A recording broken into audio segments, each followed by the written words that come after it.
ማዲያት ከድፍርስ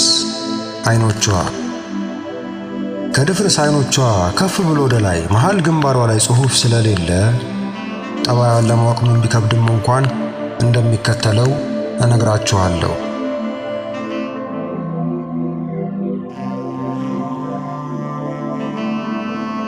ማዲያት ያጠቃው አንብቤ ደም መልኳን እነሆ ታሪኳን።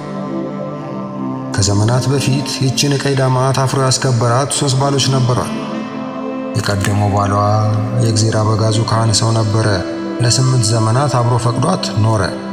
በእነዚህ ዘመናት 2 ልጅ አፍርቶ በአብሮነት ከረመ። ከወራት ኋላ ግን ፍም ፀሐይ ገላዋን መሞቁን አቆመ። ወቅቱ በረድ ሳለ ለምን ተውከኝ አለች። እቅፍ ሰንሰለቷ እንዳገዳ ሲሆን እያንሰላሰለች ምክንያቱን ነገራት። እህቴ ውዴ ሆይ እንዴት ደስ እንዳሰኝ ስላንቺ እያሰብኩኝ በፍጹም ልብና በፍጹም መንፈስህ አምላክህን ውደድ የሚል ሕግን ጣስኩኝ። በእርግጥ እመቤቴ፣ በእርግጥ አስቀድሞ የትዳር መኝታው ንጹሕ እንደሆነ ወንጌል ቢናገርም ምንኩስና መልካም መሆኑን አይክድም። ደግሞ ሌላ ምክንያት ሐሳቡን ሳይጨርስ ሳጓ ገቶ አስቆማት። ቃል ኃይሉ ጨነቃት፣ ሁኔታው ከበዳት። እንባ ውሃ ሲሆን በአፏ መጮህ ዳዳት። ክፉ ድንጋጤ ፍርሃት ከበባት።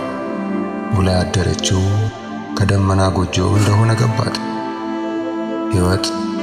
ሕይወት አልወርድ ብሎ እንደ ኮረት ድንጋይ አንገቷን አነቃት። ሐሳቡን ተፋችው። አይሆንም አለችው። አይሆንም ስትለው ፈታት፣ ጠላት፣ ናቃት። አሁንም መረጠች ነገ ስለራቃት። ሁለተኛው ባሏ ዛፍ ቆራጭ ነበረ። ለ6 ዓመታት በአንድ ጎጆ ኖሮ ዕድሜውን ቆጠረ። በእነዚህ ዓመታት ወንድ ልጅን ወልዶ የሴት አባት መሆን ልቦናውን ሲያምረው እንደ ቆረጠው ዛፍ ስል የሞት ገጀራ ድንገት መነጠረው። እንዴት ያሳዝናል! ልቧን ሰባበረው። ሌላ 3ኛ ባል፣ የባል መጨረሻው የውድቀት መነሻው፣ ሁሉን አውቃለሁ ባይ አንዳች ግን የሌለው ያልታሰበ ንቅ ቀን ደጇ ላይ የጣለው ሰው ነበር። የሚገርመው ነገር እብድ ቀን ያመጣው ወፈፌ ሰውዬ 7 ወር ያህል ነው በአብሮነት የቆየ። በእነዚህም ወራት ፍቃደ ሥጋውን ከመፈጸም በቀር አንዳች አዲስ ነገር የፈጠረው የለም። በባዶ እንደመጣ ባዶን ተለየ። ባዶነት ምክንያቱ መሰልቸት ያለበት ታካች ማንነቱ እንግዲህ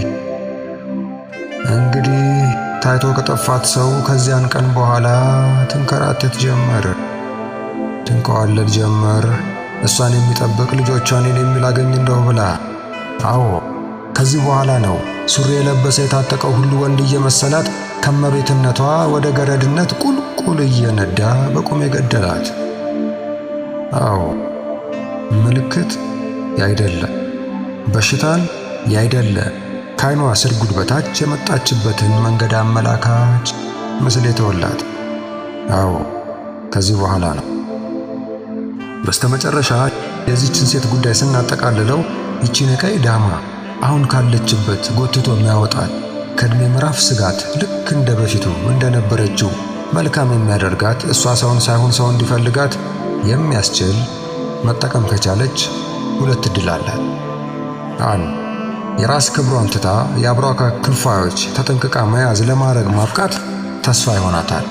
2 ሁሉም ነገር ቀርቶ ከዓለም ጋር ተጣልቶ ከዓለም ተለያይቶ ለነፍሷ መመነን ክብር ያሰጣታል። ከነዚህ ከሁለቱ የቱ ይሻላታል?